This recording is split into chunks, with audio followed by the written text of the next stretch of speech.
Գյորջյան Կասկադ 60 ամիս փուլային վճարում բազմաթիվ առավելություններ։ Պարոն Քոչարյան, քանի որ զրույցում շատ քիչ խոսեցին Քարոզ Արշավի մասին եւ քանի որ ես վերջինն եմ, փորձեմ Քարոզ Արշավի հետ կապված հարց տալ։ Քարոզ Արշավի այս ամբողջ ընթացքում իշխանությունը իր Նիկոլ Փաշինյանը մասնավորապես իր ամբողջ ելույթների առանցքը կառուցում է 3 հիմնական ուժերի ղեկավարների քննադատության վրա եւ խոսում է ապօրինի գույքի մասին, խոսում է բոլորին կներեք իր մեջ բերեմ արտահայտությունները սատկացնելու մասին, բանտերում նստեցնելու մասին, ժողովրդին ասում է իրենց ունեցվածքը բոլորը ձերն է դառնալու։ Եվ նաև ասում է, որ իր վերընտրության դեպքում դուք բոլորդ 3 լիդերները երազելու եք Հայաստանից փախչելու մասին։ Հարցս ուղիղ եմ տալիս, դուք Նիկոլ Փաշինյանի ընտրությունից հետո փախչելու եք երկրից, պարոն Քոչարյան։ Փախչողն է երևի վաղուց փախած կլինի։ Ինքը բանա, ինքը իր ենթագիտակցությունը այն վախերն է, sense բերում իր լեզվին հասցնում, որոնցով ինքը տառապում է։ Փախնողը ինքն էր, չէ՞, մարտի 1-ի դեպքերից հետո փախավ։ Նոյեմբերի 9-ին հայտարարությունը ստորագրելուց հետո 2 շաբաթ բունկերում հայտնվեց։ Մարդը իր տեսակով փախնող է եւ այդ իր վախերը, այսպես ասենք, արտահայտում է իր ենթագիտակցությամբ, փորձում է տեղափոխել ուրիշների վրա։ Եվ չեմ կարծում, որ որևէ մեկը ում անունները ինք տալիս է փախնող է։ Ինքը հաստատ փախնելու է։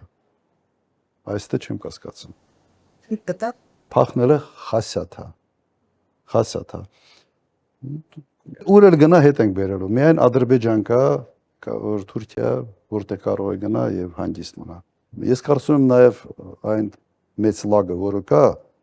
ընտրություններից հետո եւ միջև իշխանության հանձնումը իրեն մեծ հնարավորություն է տալիս ճողոպրելու։ Իսկ դրա վարպետն է ինքը։ Դեռ մրցակից չունի։ Եվ ընտրությունների խոսույթի հետ կապված եւս մի հարց։ Իդեպ խոսքը դրեմ, ինչքան հասկանում եմ, կենտրոնական ընտրական հանձնաժողովը այդ խոսույթը համարել է նորմալ։ Եթե չեմ սխալվում, 3 այդպիսի որոշում։ Մենք քաղաքական հայտարարություններ են։ Հա, քաղաքական ասում կսպանեմ։ Ես պատկերացնում եմ, եթե ես նման հայտարարություն անեի, կամ որևէ մեկը մեր թիմից նման հայտարարություն աներ, որտեղ կհայտնվեր։ Այդ դեպքում դուք Բակրատ Սրբազանին խի եք պահում բանտում միջև այսօր։ Ինչ որ նարկոմանների հետ կապված ասել է գյուլել է պետք։ Չէ, եթե չեմ սխալվում, բանում նյութերում դա է։ Հիմա Նիկոլ Փաշինյանը իշխանություն ունենալով ասում է կսպանեմ։ Հային ձեր չէ ուզում։ Հիմա ինչ ասեմ։ Սա է մեր իրականությունը։ Եվ մի հարցի եմ ուզում անդրադառնալ կրկին Քարոզ Արշավի խոսույթի հետ կապված։ Պարոն Քոչարյան, Նիկոլ Փաշինյանը 2 օր առաջ Արաբգիրում էր եւ քաղաքացիները բավականին շատ ընդդիմախոսներ կային եւ այնտեղ նա հունից դուրս եկավ եւ մասնավորապես արցախցիների հետ կապված այնքան էր հունից դուրս եկել, որ ասում էր դուք ինչ գործ ունեք այստեղ, դուք ինչու չեք զոհվել այնտեղ։ Դրանից հետո ինքը արդարացավ, ասաց ես ամբողջ արցախցիներին չեմ ասել, եւ Արցախի պսևդո էլիտային եմ քաղաքական ասել։ Էլի հարցս ուղիղ է, պարոն Քոչարյան, ինչու օրինակ դուք չեք զոհվել։ Այդ հարցը ինձ եք տալիս, թե իրեն պիտի տակ։ Երբ որ 240 կիլոմետր Հայաստանի տարածքից որ հանձնեց, ինք սուվերեն տարածքից, ինք ԿՊ-ի էլիտայի հետ ինչի չի զոհվել։ Ես կարծում եմ ամենից արդարը կլներ 44 օրյա պատերազմ պարտվելուց հետո, եթե ինքը մի քիչ թասիբ ունենար, ինքը պիտի ինքնասպան լիներ։ Ինքը պիտի ինքը իրեն խփեր։ Արցախ հանձնելուց հետո պիտի կախեր ինքը իրեն։ Հիմա ինչ վերաբերում է ինձ, ես Արցախից որպես հաղթանակած նախագահ եմ եկել Հայաստան։ Այլ ոչ թե պարտված եւ կզած ինչպեսին է ինքն է։ Ամենից այդ բանը այդ ինչ որ ասում եք, երևի ամենից շատը իսկապես իրեն է վերաբերում եւ մենք պետք է հիշենք հետեւյալը։ Արցախից մարդիկ դուրս են եկել 9 ամիս շատ կոշտ բլոկադայից հետո 9 ամիս շատ կոշտ բլոկադայից հետո եւ Հայաստանը չի արել ոչինչ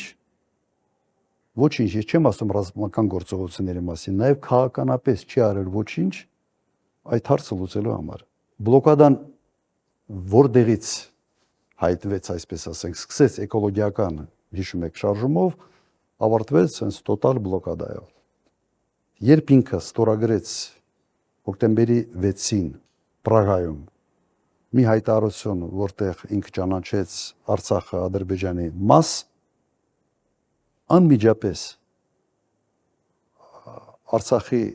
ժողովրդի ինքնորոշման իրավունքը վերափոխվեց սեպարատիստական շարժման սա պրինցիպիալ ձևով փոխեց իրավիճակը տարբերությունը ես կրկնեմ եղել է ինքնորոշման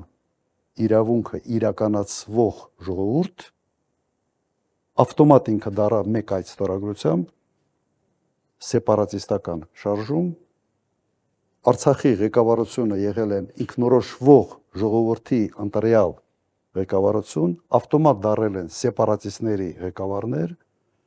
պաշտպանական բանակը ՊԲ-ն ավտոմատ դառել է անօրինական sense ապօրինի զինված ստորաբաժանումներ Ադրբեջանը արդեն կոչեց ահաբեկչական միավորումներ դուք պատկերացրեք մեկ մարդու ստորագրությամբ ինչպիսի տրանսֆորմացիա կատարվեց Ղարաբաղի հետ այդ մարդը իր պատասխանատվությունը չի զգում ինքը ինչ է արել Մակրոնն է իրեն համոզել ինքն է Մակրոնին համոզել Ալիևն է համոզել ես չգիտեմ ինչ է կատարվել այդ խոհանոցի մեջ բայց մեկ ստորագրությամբ ամեն ինչը sense շուռ եկավ ամեն ինչը շուռ եկավ եւ հետևանքները սա է ինքը ուղղակի մեղավոր է ուղղակի պատասխանատու է այն ամեն ինչի ինչ կատարվեց Ղարաբաղի հետ այդ օրերին 23 թվականի սեպտեմբերին ամեն ինչը ինքը բացատրություն չունի եւ իսկապես դրանից հետո այդ մարդը պետք է ինքը իր հարցը լուծել եթե մի քիչ sense մի գրամ բան ունի պատասխանատվության զգացում ունի ժողովրդի հանդեպ հիմա այդ ժողովրդին ասում է խիչեք մեռը ենթադրում եմ որ ինքը շատ ուրախ կլներ որ ընդհանրապես մեռնեին 5000 զոհ 12000 վիրավորը տվեց մարսեց վերընտրվեց Հիմա էլ ասում եմ ինչ ա եղել 120-ն էլ ընդեղ մեռնեին կգամ կասեմ կչոքեմ կգնամ գերեզմաններին ծաղիկ կդնեմ կչոքեմ ձեռը սրտի վրա կդնի ինչ որ դերասանություններ կանի եւ հերթական անգամ կմարսի երևի դա է